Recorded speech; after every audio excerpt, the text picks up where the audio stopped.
Assalamu alaikum izleyiciler. Bu gedeki videomuz Abdullah bin Mübarek rahmetullahu aleyh barada bolar.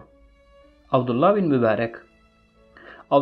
Mübarek Hicri 118-nji ýylda, ýagny miladi 736-njy ýylda şol döwrüň belli medeniýet ojaklarynyň biri bolan Merde dogulýar. Onuň kakasy Türkidir. Ejesiniň hem Horezmli Türkilerden hakyna taryhy çeşmelerde beýan edilýär. Abdullah bin Mübarek Hazretlerinin çağalyk we ýaşlyk ýyllary Merde geçýär. Kitaplarda onuň bu döwrü hakyna az maglumat berilýär. Onuň ilkinji muallimi Rebi bin Enes el-Horasanydyr. Abdullah bin Mübarek rahmetullahu aleyh 23 ýaşynda ilim öwrenmek üçin ilkinji gezek syýahata çykýar. Ol soňky ýyllarda da bu syýahatlaryny dowam etdirip, döwrüniň ilim ojaklary bolan Basra, Hijaz, Yemen, Müsir, Şam hemde Irak sebitlerini gezýär. Abdullah bin Mübarek Hazretleri çuňgur ilmi, giň gözýetimi bilen Basranyň hadisçileriniň imamy diýilip tanalýan meşhur alim Hammad bin Zeyd'in öwgüsine münasip bolýar. Şeýle hem ol Mamer bin Reşid, Evzai, Ameş, Sufyan-ı Sevri, Malik bin Enes, Sufyan bin Uyeyne ýaly ady belli hadisçilerden hadis ilmini okap, bu uğurda uly mertebe ýetýär. Soňky waka onuň uswatlary hemde beýleki hadisçi alimler Abdullah bin Mübarekden hadis gurrunýar uğraýarlar. Ol Abbasy halifa Harun Reşidin döwründe Mizis we Tarsus sebitlerinde Bizantiýa bilen bolan söwüşlere de gatnaşýar. Hazreti Abdullah bin Mübarek'in ençeme alimlaryň ýetişen Horasan sebdine hususan Merde hadisleri ýygnan, olary mowzuklara bölüp tertipläp kitap haline getiren ilkinji alim bolmagy, onuň awraýyny artdyran esasy sebepleriň biridir. Hazreti Ahmed bin Hanbel radiyallahu anh şol döwürde ilim öwrenmäge onuň ýaly ihlasly ýapyşan hadis ilmini ondan beýik alimyň ýokdugyny beýan etýär. Hazreti Yahya bin Ma'in Abdullah bin Mübarek'in kitaplarynda 20 000'den gowrak hadisi jemlendigini ýazýar.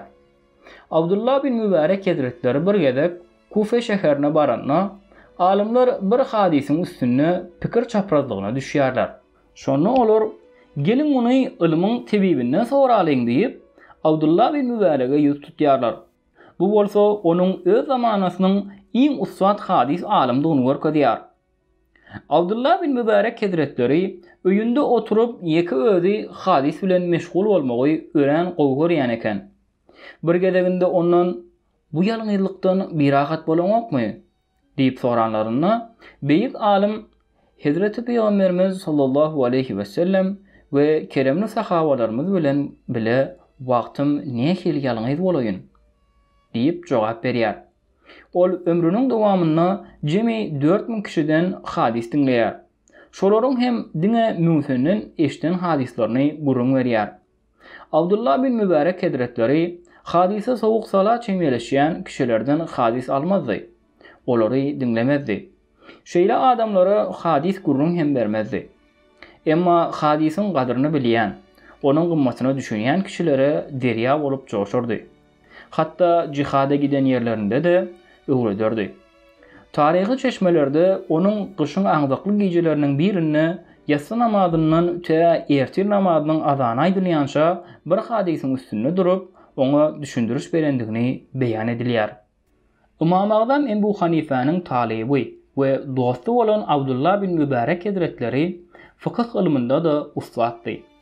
Ol ilkinjileriň biri bolup Ebu Hanifanyň usulyny ýörelip edinýär. Es-Sünen fil Fıkıh adly eserinde fıkıh ilmini bablaryna görä saýhallanda Ebu Hanife Hazretleriniň ýoluny esas alýar. Ony adamlaryň iň fakihi diýip tarif edýär. Şanyna öwgüli şygyrlar ýazýar. Abdullah bin Mübarek Hazretleri Ebu Hanife ebedi aleme göç edenden soňra Malik bin Enes'iň ders halkasyna goşulýar.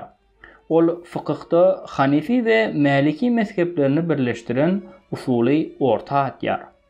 Abdullah bin Mübarek Hazretleri esasan Hanefi mezhebinden saýylýar. Emma Maliki mezhebiniň hem käbir meselelerinde onuň fetvalaryna orun berilýär. Oňa görä fetwa berip bilmek üçin hadis ilmini ören oňat bilmeli. Şeýle hem fıkıhda da ustad bolmaly. Abdullah bin Mübarek Hazretleri berýän fetwalarynda Kur'ana we sünnete ters gelýän nähilidir bir garaýşyň bolmagyndan gorkup ören serasatly çemeleşerdi. Meselem, islendik fetwa ýa-da fıkıh garaýşy hakynda bu Ebu Hanifäniň pikiridir diýmegiň ýerine bu Ebu Hanifäniň hadise bolan garaýşy we düşündürüşidir diýmegi has laýyk görerdi. Abdullah bin Mübarek'in zühd, ýagny dünýä meýil etmän, nefsiň isleg arzularyndan el çekip ibadata berilmek hakyndaky garaýşy da üstünde durulmaly aýratynlyga eýedir. Ol zühd bilen baglanşykly hadisleri Kitab-ı Zühd ve Rekaik adlı eserinde jemleýär. Abdullah bin Mübarek Hazretlerine göre zühd dünýäni terk etmek däldi, dünýä we dünýälik saatlara baglanmazlykdyr. Çünki ol bütün ömrüni sowda bilen meşgullanýar, cihatlara gatnaşýar, ençemegedek haja gitýär. Fursatyny tapan wagtyda ilim öwretmäge çalışýar. Onuň biz ilmi dünýä üçin öwrendik. Emma ilim bize dünýä meýil etmediligi öwretdi diýen sözleri de zühde bolan garaýşyny görkezýär.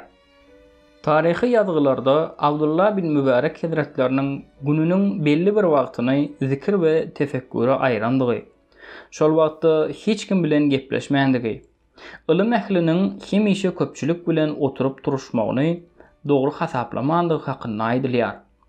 Emma onuň bu hereketi uzleti, ýagny jemgyýete goşulman ýalňyz ýaşamagy saýlap alandygyny aňlatmaýar. Çünki Abdullah bin Mübarek Hazretleri dowamly ýalňyz ýaşamagyň tarapdary däldir. Onuň mugallimi Şamly hadisçi İsmail bin Ayyaş Allah'ın ona nesip etmediği hiçbir hayırlı ahlak yoktur diýerdi. Sufyan bin Uyeyne bolsa onu sahabalar bilen deňeşdirip, sahabalaryň Hazreti Peygamberimiziň sallallahu aleyhi ve sellem söhbetinde bolmakdan we onuň bilen jihada gatnaşmakdan başga Abdullah bin Mübarekden artykmaş taraplarynyň ýokdugyny aýdardy. Abdullah bin Mübarek Hazretleri ilminde we zühdünde ören pesbäldi, kiçik öwünlüdi. Ol ulumsy baýlara tekebbirlik görkezmegiň hem kiçik öwünlükdendigini aýdardy. Emma ol baýlygy, baý bolmagy garşy däldi. Kişe mätäç bolup el sermez ýaly sowda ederdi. Alymlara, hadis öwrenýän taryplara, garyp fukaralara howandar çykardy. Her ýyl 100 000 dirhem sadaka bererdi. Merwil dostlaryny haja ederdi. Olaryň alýan sowgatlarynyň we beýleki ähli çykdaýjylarynyň puluny özü tölerdi. Abdullah bin Mübarek Hazretlerine göre insan hemişe Allah'ın özüne yakındygyny unutmaly däldir. 100 zatdan saklanyp, bir zatdan saklanyp bilmeýän kişi takwa hasap edilmez. Nuaym bin Hammad'ın aýtmagyna göre Abdullah bin Mübarek Hazretleri Kitab-ı Zühdi okanyna şeýle bir aglaýan eken. Şol wagt ýanyna hiç kim baryp bilmeýän eken. Özüniň hem başga zat bilen seri bolmaz eken. Onuň etýän dilew duasy köplenç kabul bolardy. Şonuň üçin adamlar onuň dilew duasyny alardylar. Oňa ýakyn bolmagy Allah ýakyn bolmagyň wesilesi saýardylar. Alimler bir kişini takwalykda, zühüdde tarif edip öwünlerinde onu Abdullah bin Mübarek Hazretlerine megzederdiler. Onuň takwalyk we zühd bilen baglanşykly sözleri we hal ahwaly bir näçe çeşmelerde beýan edilýär. Abdullah bin Mübarek Hazretleri beýik hadisçi, fıkıhçı alim bolmak bilen bir hatarda, şygyrda da ustady. Ol döwrüniň tanyman şygyr ustadlarynyň biridir. Ol şygyrlarynda esasan zühdi, jihady, takwalygy beýan edipdir. Beýik din alimlaryny öwüpdir. Abdullah bin Mübarek Hazretleri Hicri 181-nji ýylda, ýagny milady 797-nji ýylda Yefrat derýasynyň kenarynda ýerleşýän Hit diýilýän ýerde ebedi aleme göç etýär we şol ýerde jaýlanýar.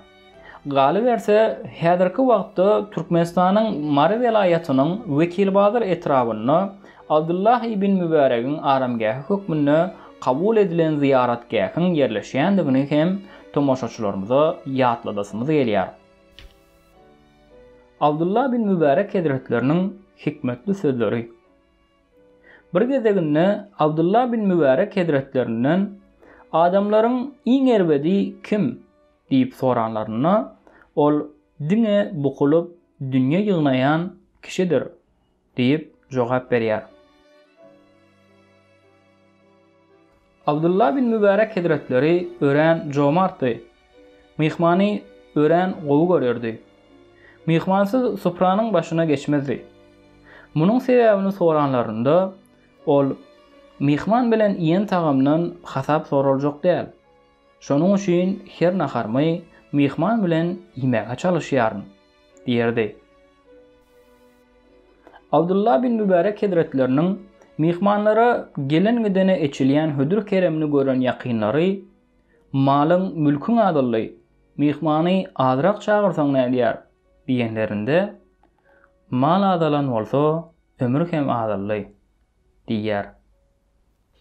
Şübheli bir teňgäni izine bermegi müňlerçe dirhemi sadaka paýlamakdan gowy görýärdi. Kim ilmi gözlese öwrenir.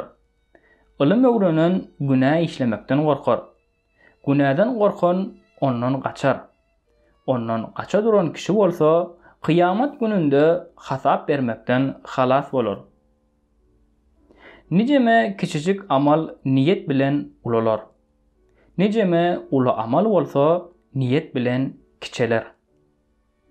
Maňa hıyanet etjek hiç bir zady kalbyma getirmedim. Ölümden soňky ýaşaýşyňa ölmänken taýinlik gör. Dymmaklyk, dogruçullyk, agraslyk adamyň iň ajaýyp bedegidir. Şöhratdan, el bilen görkezilmekden gaçyň. Biz köp ilim öwrenmekden beter az hem bolsa edebe mätäç. Alimler edep hakyna köp zat aýtdylar. Meniň pikirimçe edep insanyň özüni tanamagydyr.